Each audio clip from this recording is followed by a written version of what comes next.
മധ്യപൂർവേഷ്യയിൽ യുദ്ധത്തിന്റെ കാർമേഘങ്ങൾ ഉരുണ്ടുകൂടുകയും ഇസ്രയേലും ഇറാനും തമ്മിലുള്ള നേരിട്ടുള്ള ഏറ്റുമുട്ടൽ ഒരു യാഥാർത്ഥ്യമായി മാറുകയും ചെയ്ത പശ്ചാത്തലത്തിൽ ലോകം ഉറ്റുനോക്കിയത് ഇസ്രയേലിന്റെ ആകാശക്കരുത്തായ വിങ് ഓഫ് സയോൺ എന്ന വിമാനത്തിലേക്കായിരുന്നു. കഴിഞ്ഞ ദിവസങ്ങളിൽ മെഡിറ്ററേനിയൻ കടലിന് മുകളിൽ മണിക്കൂറുകളോളം അസ്വാഭാവികമായി വട്ടമിട്ട് പറന്ന ശേഷം ഈ വിമാനം ജർമ്മനിയിലെ ബെർലിനിൽ ലാൻഡ് ചെയ്തത് വലിയ രീതിയിലുള്ള നയതന്ത്ര ചർച്ചകൾക്കും അഭ്യൂഹങ്ങൾക്കും വഴി തുറന്നിരിക്കുകയാണ്.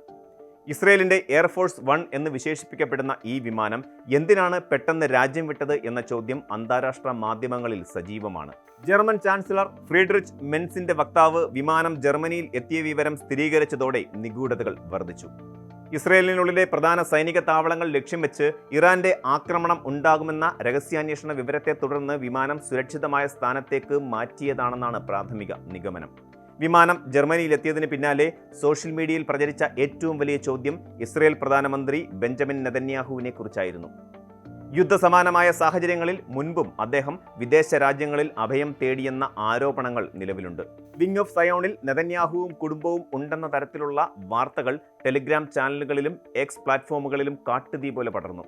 ഇതിനോടൊപ്പം തന്നെ ഭീതിജനകമായ മറ്റൊരു അഭ്യൂഹവും ഇറാന്റെ അനുകൂല ഗ്രൂപ്പുകൾക്കിടയിൽ പ്രചരിക്കുകയുണ്ടായി. ഇറാന്റെ മിസൈൽ ആക്രമണത്തിൽ നെതന്യാഹു കൊല്ലപ്പെട്ടെന്ന തരത്തിലുള്ള വാർത്തകളായിരുന്നു അത്. എന്നാൽ ഇത്തരം വാർത്തകൾക്ക് യാതൊരുവിധ ഔദ്യോഗിക സ്ഥിരീകരണവുമില്ല. ഒരു രാജ്യത്തിന്റെ ഭരണത്തലവൻ യുദ്ധസമയത്ത് എവിടെയാണെന്നത് അതീവ രഹസ്യമായി സൂക്ഷിക്കേണ്ട ഒന്നായതിനാൽ നെതന്യാഹുവിനെക്കുറിച്ച് കൃത്യമായ ലൊക്കേഷൻ ഇസ്രയേൽ വെളിപ്പെടുത്തിയിട്ടില്ല. എങ്കിലും തന്റെ ഔദ്യോഗിക വസതിയിൽ ഇരുന്നു കൊണ്ട് അദ്ദേഹം സൈനിക തലവന്മാരുമായി കൂടിക്കാഴ്ച നടത്തുന്ന ചിത്രങ്ങൾ ഇസ്രയേൽ സർക്കാർ പുറത്തുവിടുന്നുണ്ട്. ഒരു വശത്ത് സൈനിക നീക്കങ്ങളും മറുവശത്ത് ശക്തമായ വിവരശേഖരണ യുദ്ധവും നടക്കുമ്പോൾ വിങ് ഓഫ് സയോണിന്റെ യാത്ര ഇസ്രയേലിന്റെ പ്രതിരോധ തന്ത്രത്തിന്റെ ഭാഗമാണെന്ന് വേണം കരുതാൻ. എന്താണ് വിങ് ഓഫ് സയോൺ എന്ന് പരിശോധിക്കുമ്പോൾ അതൊരു വെറും വിമാനമല്ലെന്നത് നമുക്ക് വ്യക്തമാകും. അമേരിക്കൻ പ്രസിഡന്റിനായി സജ്ജീകരിച്ചിരിക്കുന്ന എയർഫോഴ്സ് 1 സമാനമായ സൗകര്യങ്ങളാണ് ഇസ്രയേൽ ഇതിൽ ഒരുക്കിയിരിക്കുന്നത്. ഏകദേശം 2500 കോടി രൂപ ചെലവാക്കി ഇസ്രയേൽ എയ്റോസ്പേസ് ഇൻഡസ്ട്രീസ് ആണ് ഈ അത്ഭുത വിമാനം നിർമ്മിച്ചെടുത്തത്.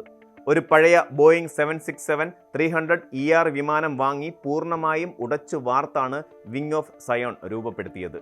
പ്രധാനമന്ത്രിയുടെയും പ്രസിഡന്റിന്റെയും സുരക്ഷ മുൻനിർത്തി ലോകത്തിലെ ഏറ്റവും മികച്ച മിസൈൽ പ്രതിരോധ സംവിധാനങ്ങൾ ഇതിൽ ഘടിപ്പിച്ചിട്ടുണ്ട്. എൽബിറ്റ് സിസ്റ്റംസ് വികസിപ്പിച്ചെടുത്ത സ്കൈ ഷീൽഡ് എന്ന സംവിധാനമാണ് ഇതിന്റെ ഏറ്റവും വലിയ പ്രത്യേകത.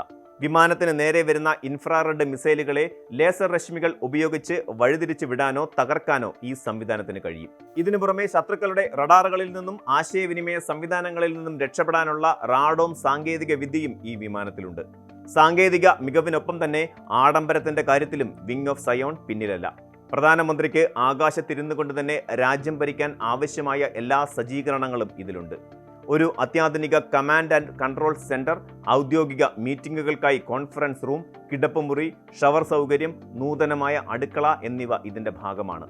145 പേർക്ക് ഒരേ സമയം യാത്ര ചെയ്യാൻ കഴിയുന്ന ഈ വിമാനത്തിൽ മാധ്യമപ്രവർത്തകർക്കും ഉദ്യോഗസ്ഥർക്കുമായി പ്രത്യേക സീറ്റുകൾ സജ്ജീകരിച്ചിരിക്കുന്നു.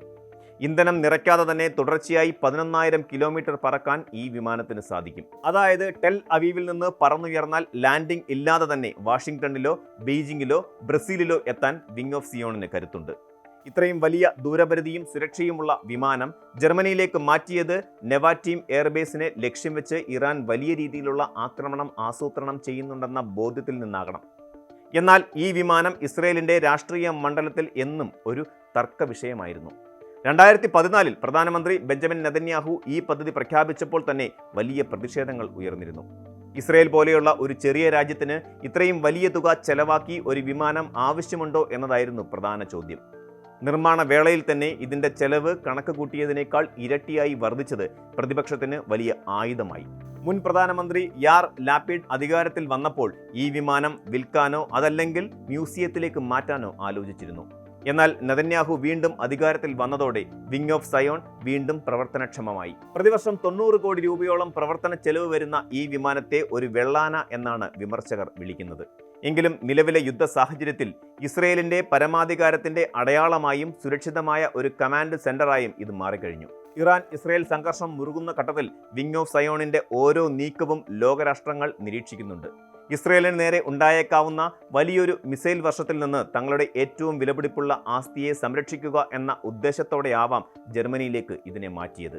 ജർമ്മനി ഇസ്രയേലിന്റെ അടുത്ത സഖ്യകക്ഷി ആയതിനാൽ അവിടെ വിമാനം സുരക്ഷിതമായിരിക്കും. അതേസമയം പ്രധാനമന്ത്രി നെതന്യാഹുവിനെ കുറിച്ചുള്ള വാർത്തകളും ഭീതിയും പരത്തുന്നത് ഇറാന്റെ മനഃശാസ്ത്ര യുദ്ധത്തിന്റെ ഭാഗമാണെന്ന് വിലയിരുത്തപ്പെടുന്നു.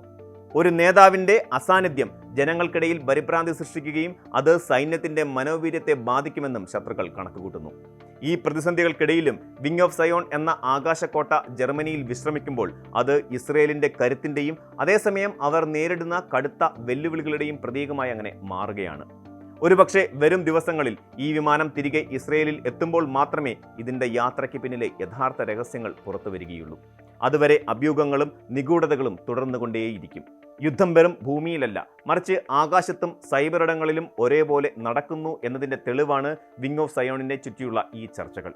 വിവരങ്ങൾ സുതാര്യമാക്കാത്ത യുദ്ധകാലത്ത് ഇത്തരം അത്യാധുനിക സംവിധാനങ്ങൾ എപ്രകാരം ഒരു രാജ്യത്തിന്റെ സുരക്ഷാ കവചമായി മാറുന്നു എന്നത് വരും തലമുറയ്ക്കുള്ള ഒരു പാഠം കൂടിയാണ്. കൂടുതൽ വാർത്തകൾക്ക് news 18 Keralam YouTube channel subscribe ചെയ്യുക.